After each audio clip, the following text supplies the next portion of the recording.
तिथले आमचे आयुष प्रसाद कलेक्टर पूर्वी आपल्याकडे सीओ होते ते तिथे ते या ठिकाणी गेले आणि लगेच कामाला तिथं सुरुवात त्या बाबतीमध्ये झाली।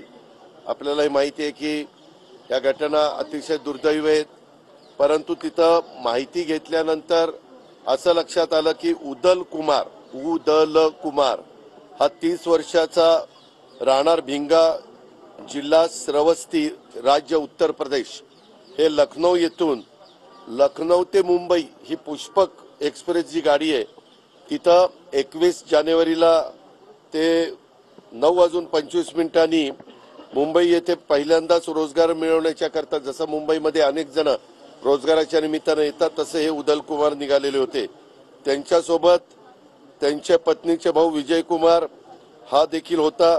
ते दोघेही सर्वसाधारण तिकिटाने सर्वसाधारण बोगीच्या वरच्या आसनावर बसलेले होते आणि त्यावेळेस रेल्वेच्या रसोई यान बोगीचे चाहते यांनी आग लागली अशा पद्धतीने तो ओरड केली आणि त्या आरोळ्यात त्यांना ऐकू आले, त्या उदलला पण आणि त्याच्या तो विजय कुमारला पण। आणि ते ऐकू आल्यानंतर त्यावेळेस पूर्ण बोगीत गोंधळ उडाला आणि त्यांचे बोगीसह आजूबाजूचे बोगीमध्ये सुद्धा गोंधळ उडाला, कारण त्या बोगी एकमेकाला लागूनच असतात। त्यावेळेस काही प्रवाशांनी घाबरून स्वतःचा जीव वाचवण्याच्या करता गाडीतनं दोन्ही बाजूला उड्या मारल्या आणि तो प्रयत्न ते करत होते, परंतु गाडीचा स्पीड होता आणि ट्रेन खूप वेगाने असल्यामुळे इतर प्रवासी गाडीतून खाली उतरू शकत नव्हते।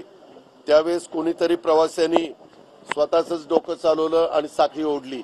आपल्याला सगळ्यांना माहिती आहे की रेल्वेचा प्रवास करत असताना काही असं वाटलं तर धोक्याचं काही असेल तर साखळी ओढावी असं आपण ते सांगतो आणि रेल्वे मग थांबली आणि प्रवासी गाडीतून खाली उतरण्यास मिळेल या ठिकाणून खाली उतरायला लागले, म्हणजे ज्या दरवाजातनं किंवा खिडकीतनं, आणि खाली उतरल्यावर इकडे तिकडे जाऊ लागले। तेव्हा लगतच्या रेल्वे रुळावरून जात असताना बेंगलोर न्यू दिल्ली कर्नाटक एक्सप्रेस अतिशय वेगाने आली आणि रेल्वेच्या रुळावरील त्याच प्रमाणे रुळ ओलांडून प्रवाशांना धडका देऊन पुढे काही अंतरावर जाऊन थांबली। त्यावेळेस बऱ्याच प्रवाशांचे अक्षरशः शरीराच्या म्हणजे सांगणं पण मला म्हणजे योग्य वाटत नाही, इतक्या त्यांच्या शरीराच्या दुर्दशा त्या ठिकाणी झाली आणि बरेचसे प्रवासी त्याच्यामध्ये मृत्युमुखी पडले, काही प्रवासी जखमी झाले आणि हे झाल्या उदल कुमार आणि तो विजय कुमार हे देखील त्यांनाही धडक बसली, ते जखमी झालेले आहेत। उदल कुमार आणि विजय कुमार यांचा शोध घेत असताना 6 ते 7 प्रवासी मयत झाल्याने त्यांनी स्वतःच बघितले, त्याप्रमाणे झालेली घटना ही आहे। आतापर्यंत 13 लोक मयत झालेले आहेत, 10 लोकांची ओळख पटलेली आहे, 10 जणांची पूर्ण बॉडी मिळालेली आहे।